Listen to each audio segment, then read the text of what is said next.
A lot of people are confused as to just what the fuck post-hardcore is. Sometimes it sounds like this.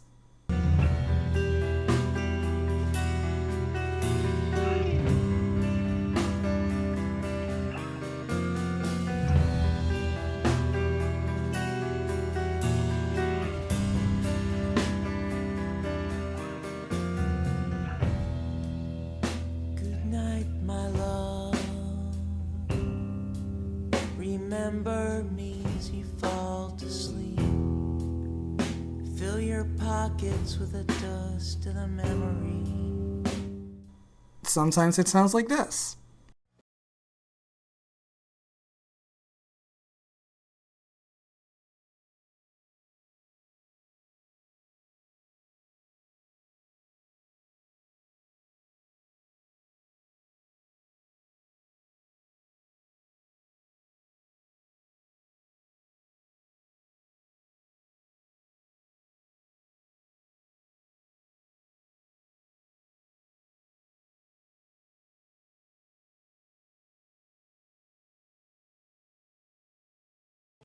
Sometimes it sounds like this.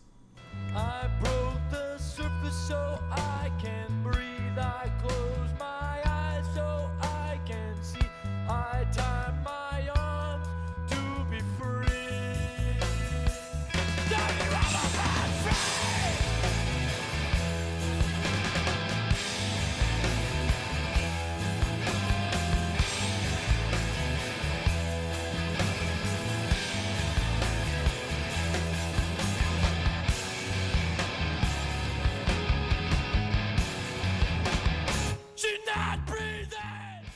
I just like to try to explain why this is the case because it's one of my favorite genres. What are post-hardcore and its subgenres emo, screamo, and math rock?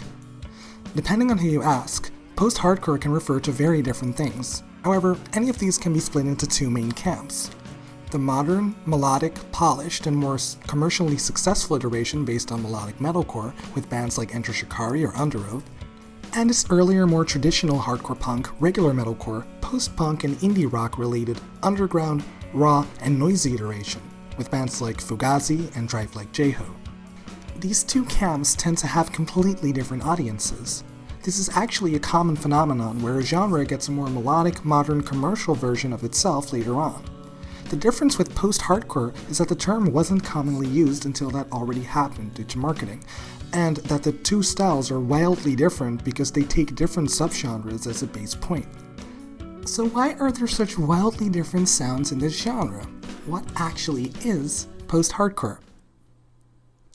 Post-hardcore is an umbrella category of music covering a range of alternative sounds that originally came out of fundamentally experimenting with the genre of hardcore punk, a more extreme and faster form of punk rock. It can also refer to sounds that simply resemble these hardcore rooting sounds, or resemble hardcore itself, but not quite enough for it to fit into that category or any of its sub and fusion genres. It's something that came after hardcore and went beyond it, but we don't really know what to call it.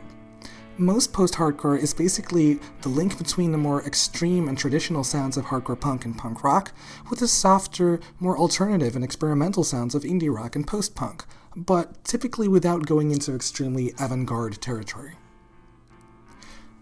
Post-hardcore is meant to be for hardcore punk what post-punk is for punk rock.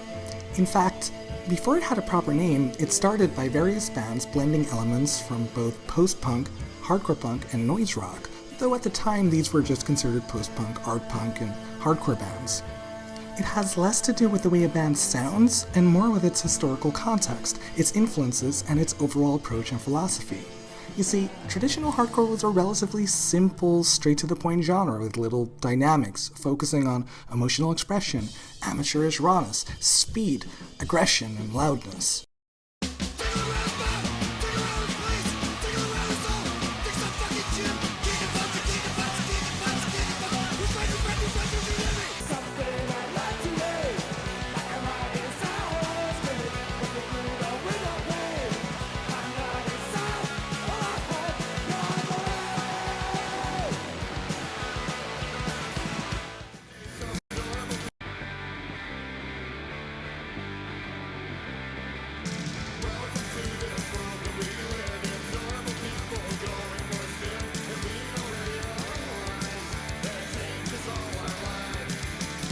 Eventually, these bands feel limited and branch out in what music they can make while taking hardcore as their initial starting point.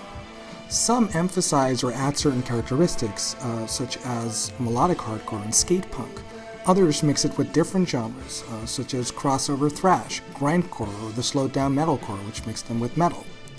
But a specific subset of them went into fundamentally different, more alternative, experimental, and sometimes progressive directions, and these are what we now refer to as post-hardcore bands, because they straddled the line between what can be and can't be called hardcore.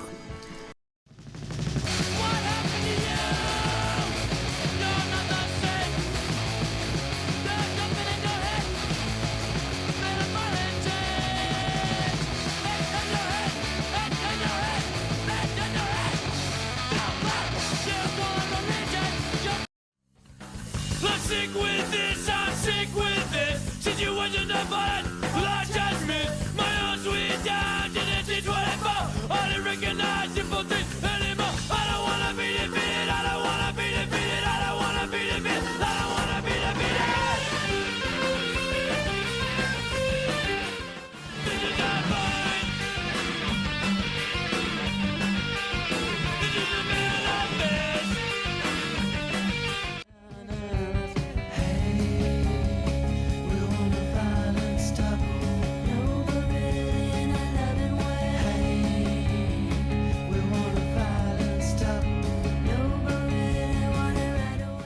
These bands then tend to emphasize these new elements over hardcore ones, until it sounds like something that doesn't even resemble hardcore anymore, and is often more like indie rock.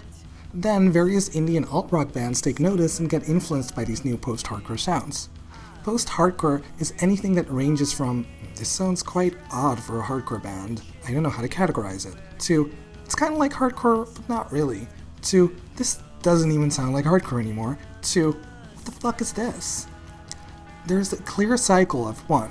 More alternative hardcore sounds that break traditions either intentionally or just because they happen to be unique. 2. New, often softer sounds that have a hardcore approach but went beyond what hardcore was. 3. Softer, indie-related bands that take a high amount of influence from that sound. 4. Bands that take a little bit of influence from that sound.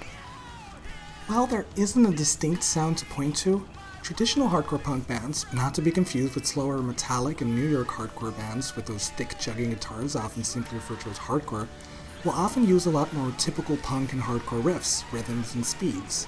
And they tend to have short, fast songs from half a minute to 1.5 minutes, with few guitar techniques, few dynamics, few build-ups, few types of chords, and few uncommon time signatures, while post-hardcore tends to do the opposite. Post-hardcore may root in an extreme genre, but as it doesn't have a specific sound, there are plenty of bands that have no screaming or loud distortion guitars whatsoever. Though more unique singular bands do exist, most bands will follow a specific convention, a specific sound, rather than creating one completely unique thing of their own. It has more to do with how that sound came to be and how it relates to regular hardcore genres. A band will also much more likely be called post-hardcore depending on what scene or movement it was a part of and what band members it had. There were various substyles, some of which were large enough to become their own subgenres.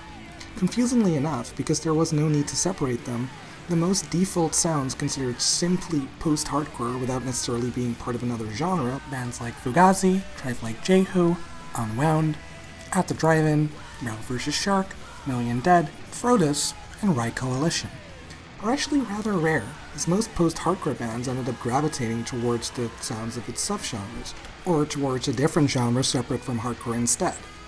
This means that post-hardcore is often more a tag you put there as a secondary descriptor for another genre rather than a genre itself. But if you're going to use post-hardcore as a specific sound rather than an umbrella, these Fugazi-style sounds would be it. I call these vanilla or standard post-hardcore bands. It is most associated with Washington, D.C. and Discord Records due to Fugazi. You can put how post-hardcore a band is on a certain spectrum. There's the proto-post-hardcore bands from before post-hardcore was really its own thing. There's the more pure post-hardcore bands from when it was its own thing, but clearly still had hardcore in its sound. There's sub-post-hardcore bands with various subgenres of post-hardcore that still clearly resemble hardcore, like screamo. There's the softened, more indie styles of post-hardcore that are less hardcore and more whatever that post refers to, but these are still clearly post-hardcore.